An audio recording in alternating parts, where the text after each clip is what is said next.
말씀 봅니다. 마태복음 9장 35절로 10장 1절까지의 말씀 보겠습니다.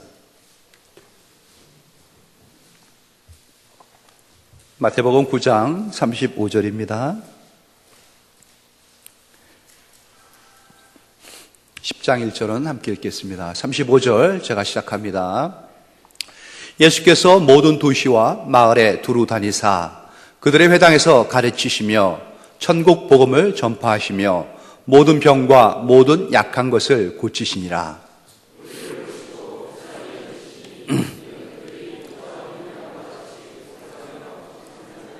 이에 제자들에게 이르시되 추수할 것은 많되 일꾼이 적으니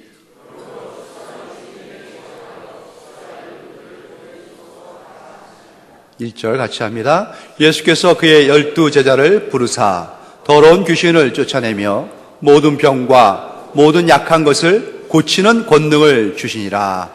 아멘. 오늘은 본문을 중심으로 해서 일꾼으로 부르신 것입니다. 계속 일꾼에 대한 얘기를 몇 주 하게 됐는데요. 그렇습니다. 일꾼인 것을 잊지 말아야 돼요. 어제 일들 많이 하셨죠? 참 수고들 많았습니다. 진짜 수고들 많으셨어요. 눈에 보이게 수고하시는 분도 있고 또 그냥 방에서 김밥만 마신 분들, 주방에서 설거지만 하신 분들, 계속 오락내리락 하면서 옮기신 분들, 모두가 다 참 수고 많으셨고요. 애쓰셨습니다. 왜 그렇게 수고했는지 아시죠? 주님이 뭐로 부르셨다고요? 일꾼으로 부르셨기 때문에 일을 한 겁니다. 그런 일꾼은 아닐 거예요. 주님이 말씀하신 거는. 근데 어제도 가만 보니까는 두 부류의 사람들이 있더라고요. 많은 사람들이 교회에 왔습니다. 그죠? 많은 사람들이 교회 앞마당과 교회 이 로비와 여기저기 교회를 중심으로 해서 모였는데 두 부류의 사람들, 일하는 사람들과 일하지 않는 사람들, 그 부류는 아닐 거예요. 팔라고 그러는 사람과 살라고 하는 사람들, 그거 얘기하려고 하는 것도 아닙니다. 가만히 살펴보니 교회 교인들과 교인이 아닌 사람들로 구분되어지는데 또 영적으로 바라보니 구원받은 사람들이 있고요.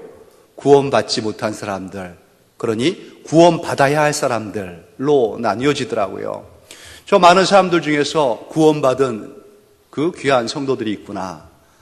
하지만 아직도 너무나 많은 사람들이 구원받아야 할 그 자리에 있구나라는 생각이 들더라고요.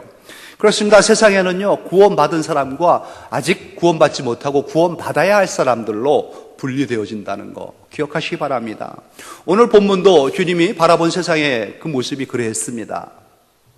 두 부류의 사람이 오늘 본문 가운데 등장하는데요. 살펴보셨는지요? 36절에 보면은 주님이 보신 한 부류 무리가 있습니다. 무리를 보셨어요. 또 37절에 등장하는 한 부류가 있죠. 그 부류는 제자들이었습니다. 무리를 보셨을 때는 불쌍히 여기셨고요. 제자들을 보셨을 때는 제자들에게 당당하게 명령을 하셨습니다. 다 주님 앞에 몰려있는 사람들이었어요. 다 주님의 소문을 듣고 쫓아온 사람들입니다. 그런데도 불구하고 그 중에 딱 둘로 나뉘어지는 게 그냥 무리들이 있어요. 불쌍히 여겨야 할 사람들. 또 한 부류는 주님의 제자, 주님을 쫓는 사람들이 있죠. 다 나와 있는 것 같지만 그렇게 나뉘어진다는 겁니다. 주님이 그 제자들을 보고는 뭐라고 말씀하셨는지요?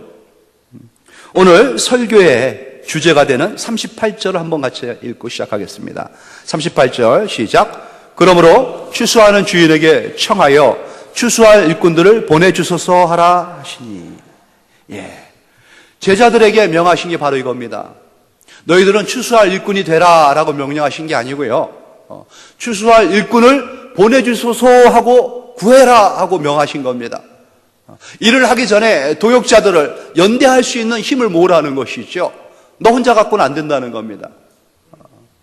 개인의 힘 가지고는 어렵다는 겁니다. 뭐가요? 주님의 일은 그렇습니다. 하나님의 사역은 그렇습니다. 혼자 팔 걷어붙여서 될 것 아무것도 없습니다. 교회라고, 주님의 몸이라고 표현한 게 이렇게 많습니다.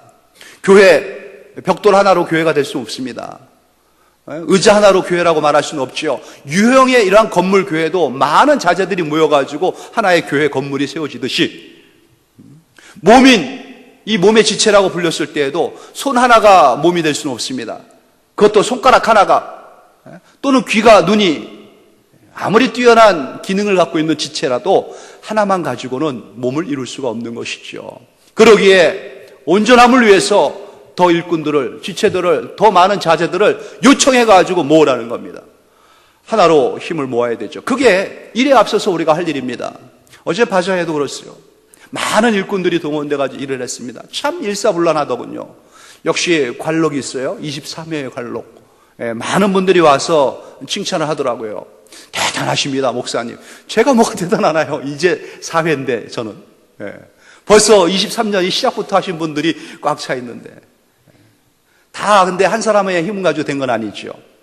일사불란하게 보이지 않는 곳에서 또 누가 알아주든 몰라주든 그렇게 움직였던 많은 사람들이 힘이 모아져가지고 해낸 겁니다. 근데 다 필요 없다. 나 혼자 하겠다. 내 건 내가 한다 해가지고 물리치고 혼자 했다. 그러면 어떤 결과가 나올까요?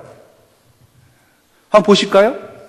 그러한 사람들의 모습은 36절이에요. 무리를 보시고 불쌍히 여기시니 이는 그들이 어때요? 목자 없는 양과 같이 고생하며 기진함이라. 결과는 그렇습니다. 고생하고 기진하는 거예요.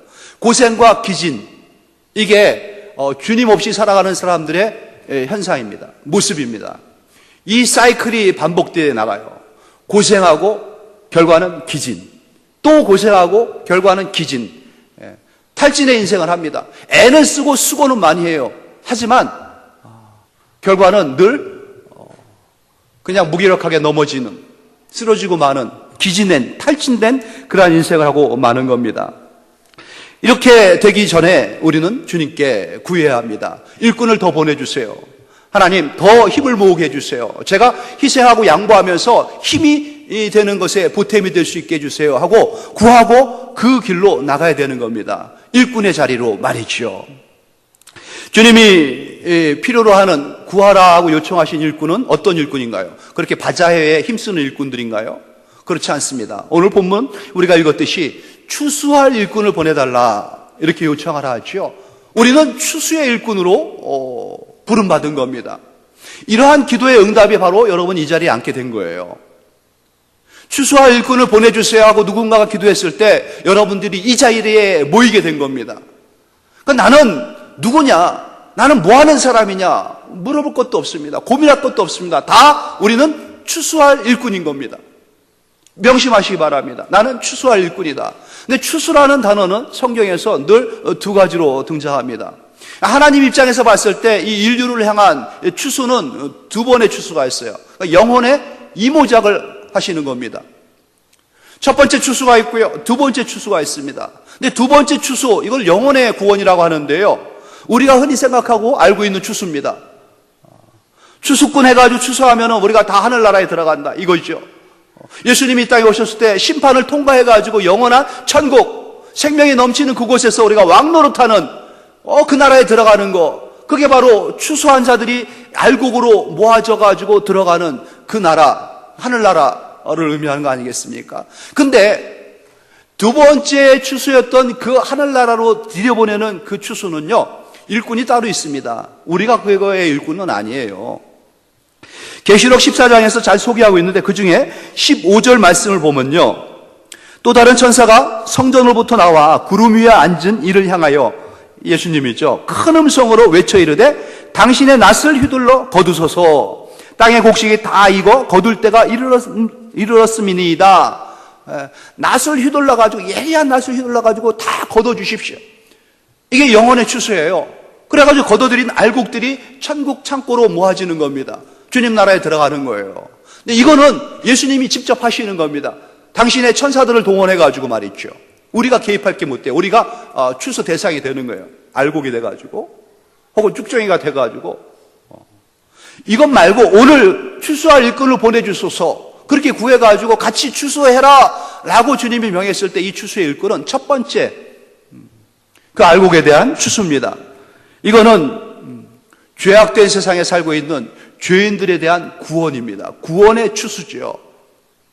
이거를 우리에게 맡기신 겁니다. 구원의 추수. 그러니까 우리는 구원의 추수꾼인 것이죠.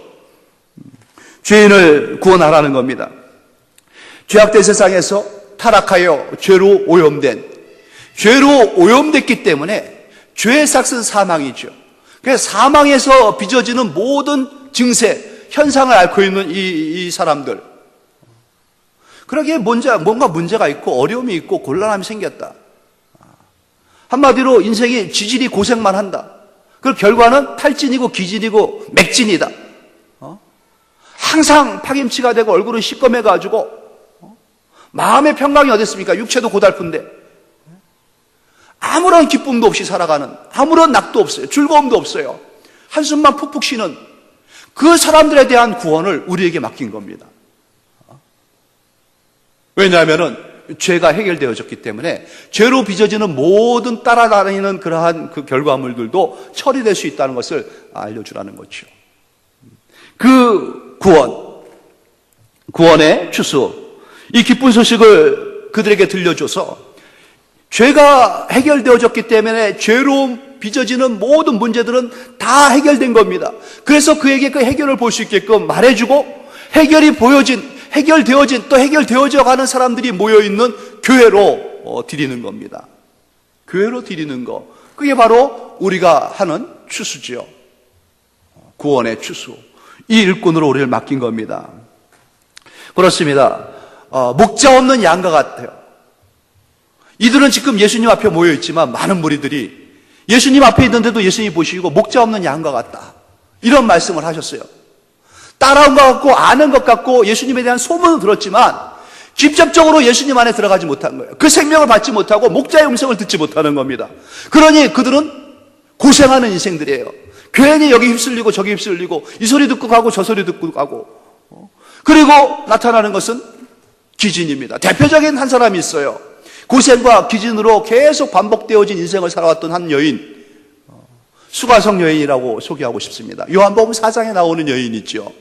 남편이 같이 살았던 남자들이 많습니다. 별별 사람들이 다 이 여인을 거쳐간 거 아니겠습니까? 결국은 그 인생은 탈진의 인생이에요. 기진의 인생이에요. 사람들한테 손가락질 받고 무시당하고 외면당하고 혼자 고립된 채 쓸쓸하게 외롭게 정오의 그 뜨거운 햇살을 맞아가면서 목마름을 해소하기 위하여 살아갈 수밖에 없었던 그 여인. 그 여인이 누굴 만났습니까?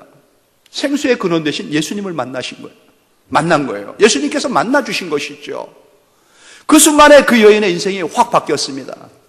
그 우물가의 사건을 통해 가지고 예수님을 만난 사건을 통해 가지고 그 안에서 영생의 샘물이 솟기 시작했습니다.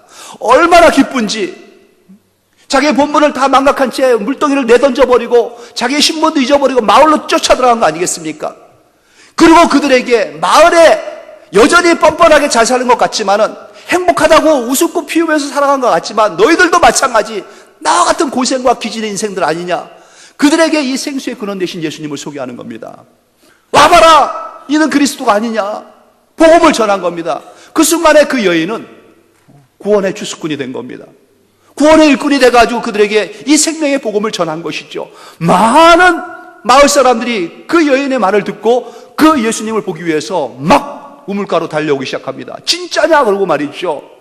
그때 몰려오는 많은 그 동네 사람들을 바라보시면서 예수님께서 뭐라고 말씀하셨는지 압니까? 제자들에게 하신 말씀이지요.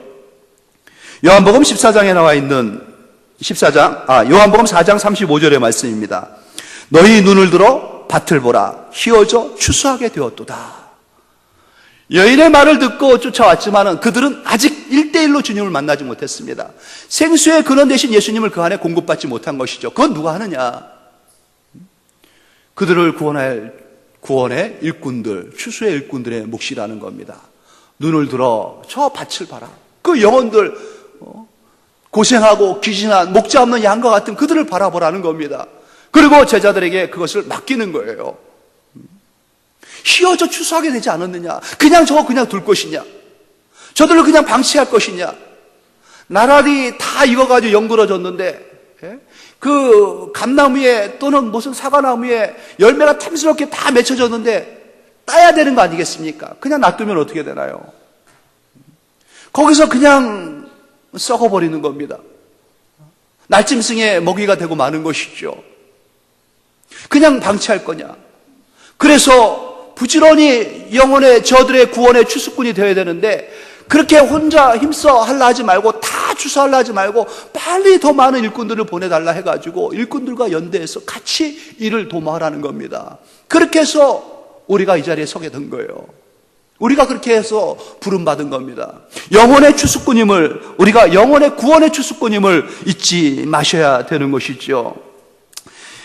눈을 들어 밭을 보라. 희어져 추수하게 되었도다. 추수의 일꾼.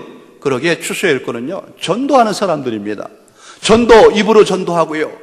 아니면은 행동으로 전도하는 겁니다. 그리스도를 보여주는 사람들이에요. 그리스도가 흘러가게끔 만드는 거, 생명이 넘쳐 전해지게끔 하는 사람들을 이 추수의 일꾼들이라고 하는 겁니다. 이 땅에 생명의 씨앗으로 한 분이 오셨어요. 추수의 주인 되신 하나님께서 보내신 분이죠. 그는 이 땅에 오셔가지고 추수하는 아주 모범적인 일꾼일 뿐만 아니라 당신 자신이 추수하는 그 밭에 추수하기 전에 씨앗이 돼가지고 밀알이 돼가지고 썩어져 버렸습니다. 많은 열매를 맺었던 그분이죠. 예수님이십니다. 예수님이 이 땅에 추수의 일꾼에 아주 모범을 보이고 가셨습니다. 그래 우리는 예수님의 모습을 보면서 추수하는 일꾼들은 어떠한 일꾼일까? 나는 어떻게 하면 될까에 대한 답을 찾을 수가 있게 되는 것입니다. 예수님의 이 공생애라 하지요. 구원을 위한 사역은 짧았습니다. 하지만 짧은 그 사역 어떻게 드러났는지 오늘 35절의 말씀이 네 가지 동사를 통해 가지고 예수님의 사역을 잘 압축해서 우리에게 보여주고 계십니다. 그것만 우리가 유의해서 봐도 이렇게 하면 되겠구나 라고 쫓아가면요 우리는 좋은 하나님의 칭찬받는 추수 일꾼이 될 것입니다. 35절 말씀이죠. 읽어봅니다. 시작. 예수께서 모든 도시와 마을에 두루 다니사 그들의 회당에서 가르치시며 천국 복음을 전파하시며 모든 병과 모든 약한 것을 고치시니. 네 가지 동사가 발견됩니까? 첫 번째는 뭐였어요? 예수님께서 두루 다니셨죠. 두 번째는 가르치셨습니다. 세 번째는 전파하셨습니다. 네 번째는 고치셨습니다. 이것이 추수의 일꾼이 하는 일입니다. 예수님이 하신 일이고요. 우리에게 명하셔가지고 이 일을 하라 하시는 것입니다. 이 명령에 쫓아가지고 예수님께서 추수할 일꾼, 당신의 제자들을 많은 무리 가운데서 고르셨어요. 12명의 제자가 선별돼가지고 뽑혔지 않습니까? 그 제자들이 어떻게 했는지 10장 1절 말씀이죠. 예수께서 그의 12제자를 부르사 더러운 귀신을 쫓아내며 모든 병과 모든 약한 것을 고치는 권능을 주시니라. 제자들도 이러한 능력을 받고 예수님이 하신 것 같은 그 일을 행했다는 겁니다. 쫓아야 될 것 아니겠습니까? 우리가 마땅히 이러한 삶을 살아야 됩니다. 우리 너나 할 거 없이 다 말이죠. 이 자리에 앉아 계신 분들은 다 추수의 일꾼으로 부름받은 겁니다. 이제 막 부름받았던 오래전에 부름받았던 어쨌든 다 일해야 할 마당에 있는 사람들이라는 것이죠. 첫 번째는 다녀야 됩니다. 두루 다니셨다고 말씀하셨어요. 온 도시를 다니셨고요. 이 마을 저 마을을 다니셨습니다. 주님은 추수할 그러한 그 곡식이 있는 영혼이 있는 곳은 어디든지 다 가셨습니다. 이스라엘 전역을 다니셨어요. 무슨 차가 있어서 다닌 것도 아니죠. 전부 도보로 고작 해봐야 새끼 낙이 한 번 탄 것밖에 없었습니다. 피곤하시지 않았겠습니까? 그래도 다니셨습니다. 이스라엘 전역이 모자라가지고 이방 나라까지도 쫓아가셔가지고 두로와 시돈까지 가셔가지고 복음을 전했던 그 기록을 우리는 기억하고 있을 겁니다. 다니셔야 됩니다. 한 영혼을 구원하기 위해서 부지런히 다녀야 됩니다. 우리도 이것저것 다녀야 됩니다. 이것저것 분위기 좋은 카페 잘 찾아다니죠.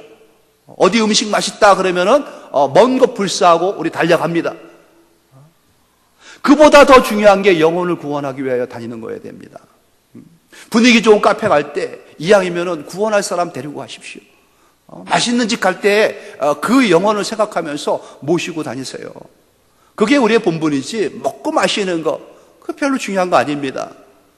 우리에게 주신 사명을 잘 생각하시기 바랍니다. 주님과 같이 다녀야 됩니다. 한 영혼을 위해서, 한 영혼을 찾기 위해서 두루 전역을 다니는 겁니다. 한 영혼 추수를 위해 우리는 우리의 시간을 쏟아 부어야 되는 것이죠.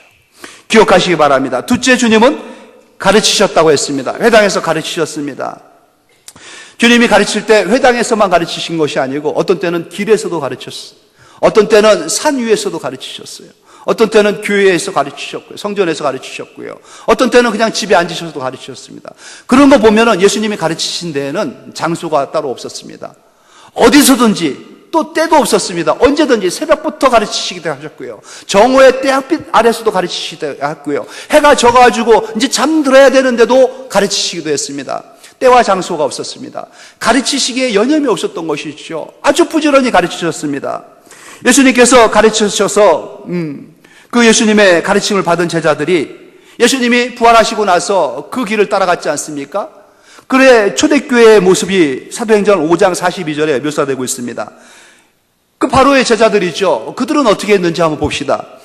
사도행전 5장 42절 나왔으면 같이 읽어볼까요? 시작. 그들이 날마다 성전에 있든지 집에 있든지 예수는 그리스도라고 가르치기와 전도하기를 그치지 아니하니라. 역시 그랬다는 겁니다. 예수님의 12제자뿐만 아니라 12제자의 또 제자들, 또 그 제자의 제자들 다 주님의 그 길을 쫓는 사람들, 제자들이라 하는 사람들은요, 무리가 아니고 제자일 때는요, 추수의 일꾼이 돼가지고 가르쳤던 겁니다. 가르친 겁니다. 전도하기를 쉬지 아니하면서 집에 있든지 성전에 있든지 길에 있든지 직장에 있든지 어디에 있든지 가르친 겁니다. 예수님은 뭘 가르쳤냐면 하늘나라를 가르쳤습니다. 회개해야지 들어갈 수 있다 해서 회개를 가르쳤습니다. 회개하라 천국에 가까웠느니라 이렇게 포문을 여시지 않았습니까? 제자들은 뭘 가르쳤는지 압니까? 예수님을 가르친 겁니다. 예수가 그리스도임을 가르친 겁니다. 그분을 믿어야 된다고 가르친 것이죠. 어느 곳에든지 언제든지 이 예수는 그리스도입니다. 예수가 당신의 구원자입니다. 예수를 만나야 삽니다. 그분이 생수의 근원 되신 분입니다. 그분을 만났을 때 죄가 해결되어지고 죄로 말미암아 빚어지는 모든 약한 것들이 끝납니다. 그거를 전했던 겁니다. 가르쳤던 것이죠. 우리 교회가 갖고 있는 제자훈련 시스템을 많은 교육자들이 또 많은 교회가 알고 부러워합니다. 어떻게 그렇게 할 수가 있느냐? 제가 한 게 뭐가 있겠습니까? 그냥 받은 것 뿐이죠, 전임자에게. 그래서 소개를 해주면은, 의문을 갖고 있습니다. 사랑의 교회나 그렇게 하지. 사랑의 교회가 좀 어려움 겪지 않습니까? 그런데 우리 교회는 잘 되고 있어요. 자만인지 몰라도 우리 교회는 그렇습니다. 제자훈련 시스템이 있습니다. 하지만 유명무실이 되면 안 되지 않습니까? 부지런히 배우려고 해야 되고요. 배운 분들은 부지런히 가르치려고 해야 됩니다. 이게 스승과 제자가 아닙니다. 마땅히 우리가 주님께 배웠으면 가르치는 게 마땅한 겁니다. 다 내 제자가 아니라 주님의 제자 만들어가는 것이죠. 우리를 통해서 주님께서 그 역사를 펼쳐나가십니다. 주님이 그 길을 우리에게 가르쳐 주셨고요. 보여주신 것입니다. 말씀을 배울 때에, 말씀이 우리 안에 들어올 때에 역사가 일어납니다. 아무리 좋은 말을 많이 해도 사람은 변하지가 않아요. 그런데 하나님의 말씀을 제시하고 하나님의 말씀을 그에게 꽂아줄 때에 그 말씀이 능력이 있습니다. 그 인생을 뒤집어 놓습니다.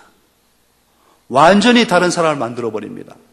말씀이 그 안에 들어올 때에 기력이 다 빠진 사람들, 고생하며 기진한 사람들이 독수리가 날개치며 같이 비상합니다. 어떻게 저렇게 추진력을 얻을까? 말씀의 추진력입니다. 말씀이 힘입니다. 말씀이 등불이 됩니다. 그거를 가르쳐야 됩니다. 설교 시간에 설교 말씀을 잘 듣는데요.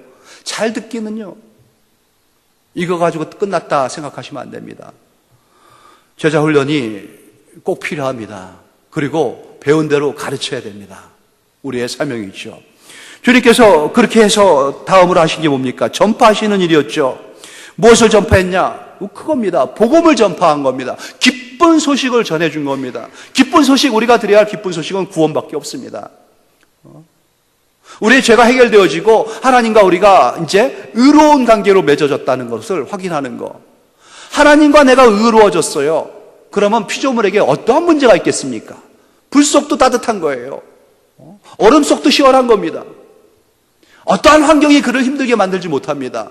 주님과 내가 이제 관계가 의로워졌다니까요. 옳은 관계가 됐다는 거예요. 하나님과. 피조물이 조물주와 말이죠. 일치가 된 겁니다. 연합이 된 거고요. 이보다 더 기쁜 소식이 어디 있습니까?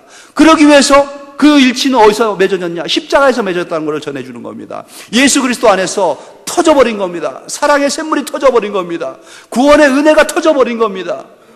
누구든 예수를 만나면 하늘과 통하는, 직접 하나님께 나가 기도할 수 있는 그런 사람들이 되는 겁니다. 기도를 통해서 하나님께서 들어주시는 그 응답의 기쁨을 맛볼 수 있는 사람들이 되는 것이죠.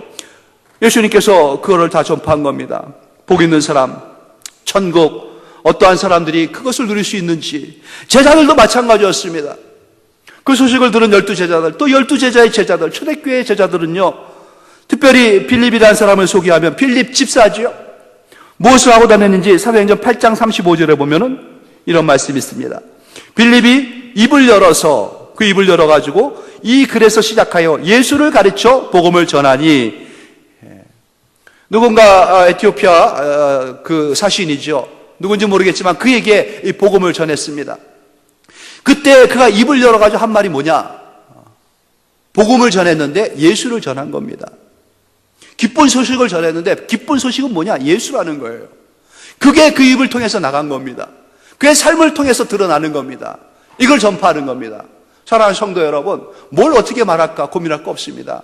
예수만 가서 얘기하면 되는 거예요. 그분이 내게 어떻게 다가왔는지, 내 인생을 어떻게 변화시켜줬는지, 그분이 나의 미래의 비전을 어떻게 제시해 주셨는지, 그것만 전하면 됩니다. 나를 전하는 게 아니라 예수님을 전하는 것이죠. 그게 우리가 할 일입니다. 복음을 전파하는 겁니다. 예수가 복음이라는 것을 깨달은 제자들은 복음을 전했는데 곧 예수만 전하고 다닌 겁니다. 예수만 드러낸 것이지요. 예수가 그리스도시고 예수가 주님 되신다는 것 말입니다. 넷째는 주님께서 다니시면서 고치셨습니다. 고치셨어요. 뭘 고치셨냐 보니 모든 병과 모든 약한 것을 고치셨다 했어요. 그리고 일꾼으로 부름받은 이 제자들도 다니면서 한 게 모든 병과 모든 약한 것을 고친다, 그 권능을 주셨다라고 소개하지 않습니까? 모든 병과 모든 약한 것, 왜 병이 걸리고 왜 약해지는 건가? 창조주 하나님 앞에 딱 있다. 어떤 문제가 있겠습니까? 그 신 앞에, 조물주 앞에 내가 있습니다. 하나님이 그 모습을 보시고 심히 좋아하셨어요. 하나님의 작품인데 결함이 있을 수 있겠습니까? 죄로 말미암아 떠나 생긴 모든 현상입니다. 그런데 다시 하나님 앞에 서게 됐어요. 하나님 앞에 온전하게 하나님이 봐주시는 그러한 입장이 된 겁니다. 어떠한 문제가 있겠습니까? 그에게 어려움이 있습니까? 모든 병과 모든 약한 것, 주님 앞에 구할 때에 하나님께서 온전케 해주시는 역사를 펼쳐나가시는 것. 이것은 뭐냐면은 표적이에요. 표적, 사인이라는 겁니다. 하나님께서는 병 고치는 것 그 자체를 목적으로 우리에게 두시지 않아요. 그로 말미암아 하나님의 살아계심과 하나님의 역사하심과 여전히 내가 너를 사랑하는 하나님이라는 것을 보여주시는 거예요. 그 예수님이 우리의 구원자인 것을 그런 것들을 통해 가지고 보여주시는 겁니다. 기도를 하면 여러분 왜 기도합니까? 응답 받으려고 기도하지 괜히 시간 남아서 기도합니까? 왜 그걸 기대합니까? 하나님에 대한 믿음을 보여줬을 때 하나님께서 우리에게 기도를 응답해 주신다. 아, 하나님은 살아계시는구나. 하나님은 나를 아시는 분이시고 역사하시는 분이구나. 이걸 깨닫게 해서 좀 더 하나님 앞에 온전한 인생으로 만들어 가시는 겁니다. 그러기 위해서 고쳐주십니다. 그래서 약한 것들을 강하게도 해 주시는 것이죠. 바로 잡아주시는 예수님 앞에 그 예수님임을 우리는 전해야 되는 것이고요. 행사해야 하는 것입니다. 마가복음 16장 15절로 18절까지 예수님께서 승천하시기 전에 제자들에게 하셨던 말씀이에요. 제자들에게 주신 사명과 그 권능이 다 담겨져 있는 말씀이죠. 한번 읽어볼까요? 시작.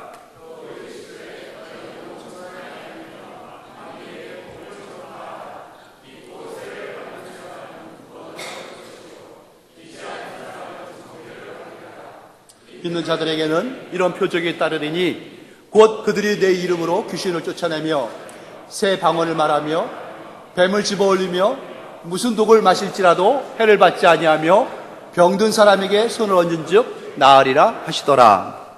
제 말이 아니라 예수님께서 직접 하신 말씀이에요. 제자들에게, 구원의 제자들에게 주신 그러한 능력과 그러한 사명이죠.